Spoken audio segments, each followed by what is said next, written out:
Vous avez bien sûr écouté, regardé cette allocution. Est-ce que vous estimez qu'il a été prudent, qu'il a fait preuve de précipitation ou qu'il a trouvé la bonne ligne de crête et qu'il a respecté un bon équilibre? Alors permettez-moi d'abord, avant de vous répondre, d'exprimer mon soutien aux deux policiers qui ont été très grièvement blessés par un terroriste islamiste. Cette information est passée un peu inaperçue et n'est pas, à mon avis, traitée avec le sérieux qui s'impose.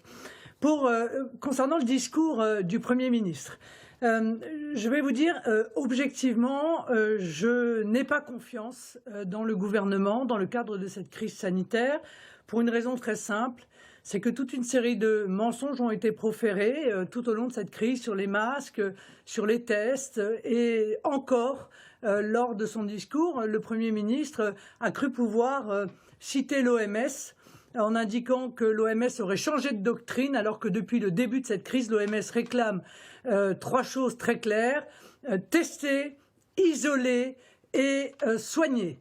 Et plusieurs fois, l'OMS a dit il faut tester, tester, tester. Ça n'a pas été fait. Je vois que le Premier ministre change de doctrine. Je ne peux évidemment que m'en réjouir. Il annonce que tous les cas symptomatiques seront testés. J'aimerais que tous les Français soient testés, car vous savez qu'il y a 85% de cas asymptomatiques. Nous ne sommes pas convaincus que l'ensemble des Français pourront bénéficier de masques, dont je pense qu'ils devraient être obligatoires dans les espaces publics le temps de maîtriser la circulation de ce virus. Il reste des incohérences très lourdes. Vous le savez, je suis opposé formellement à la réouverture des écoles, dont je pense qu'elles auraient dû réouvrir en septembre.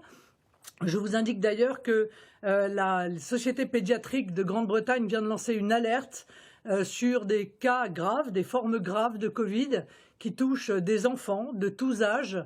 Je pense qu'une alerte d'ailleurs sera très certainement donnée dans quelques jours par les pédiatres français sur ce sujet. Je pense donc qu'on prend des risques inconsidérés en réouvrant les écoles dès le 11 mai. J'ai également vu une incohérence sur les frontières. Je vois qu'on va mettre en place des frontières entre les départements. Donc on ne pourra pas venir de Lyon à Paris, mais en revanche on pourra venir d'Amsterdam à Paris ou d'un pays étranger jusqu'à Paris. Madame Le Pen, concernant les pédiatres français, cette fois, dans leur écrasante majorité, ils disent qu'il n'y a aucun risque pour que les enfants, surtout les enfants en bas âge qui vont à l'école, attrapent une forme grave de la maladie. Vous les avez entendus comme nous, j'imagine. Vous vous dites, j'ai des enfants en bas âge, je ne les envoie pas, moi, Marine Le Pen, à l'école. Non, moi j'aurai des enfants en bas âge, je ne les enverrai pas. Et encore une fois, vous le savez, on en apprend tous les jours sur ce virus. On en apprend tous les jours et quand on regarde de près, comme j'ai pu le faire depuis le début de cette crise, en réalité, beaucoup d'éléments étaient déjà donnés par les informations de pays qui ont été touchés avant nous.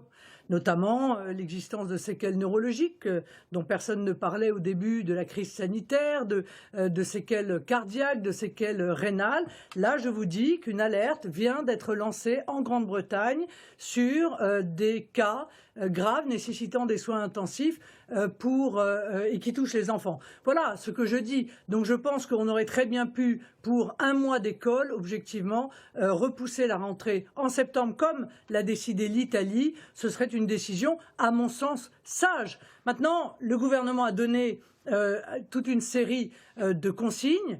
Moi, j'en appelle aux Français pour qu'ils les respectent. Le gouvernement gouverne, mais je conserverai, malgré le fait que les critiques soient ravalées au rang de café du commerce, je conserverai ma liberté de critique et la liberté et même le devoir que j'ai d'informer les Français sur la situation de cette crise sanitaire qui a fait beaucoup de morts. Nous sommes un des pays où la situation est la plus grave, un des pays dans lequel la situation est la plus grave dans le monde. Merci beaucoup Marine Le Pen pour cette réaction à l'allocution du Premier ministre.